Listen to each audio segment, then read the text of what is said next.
AI is not coming to save you.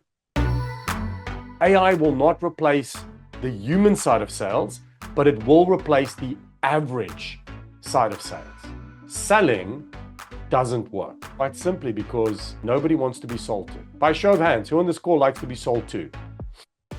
And if you're not having the sales results you want right now, maybe it's not your pipeline that's broken, maybe it's your discovery.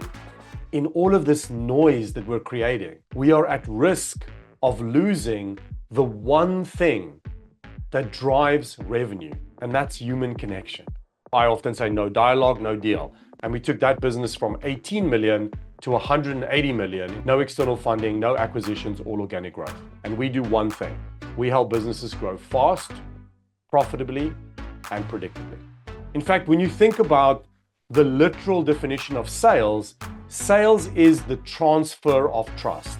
The fear of being sold to drops away. Preparation is mandatory. AI is not going to make you great. The cost of inaction is the most powerful motivator in any sale. You can use AI for what it's meant for, and that is to be a tool that amplifies your talent. I'm not looking to help you be better sales professionals for 1 week, 1 month, 1 quarter, or 1 year. What I'm looking to do is share with you some tools, some skills, some best practices that I believe, if you consistently execute, will allow you to operate at an elite level for years to come, to bring excellence to the profession and function of sales. Just by you being here, you are in the top 5%.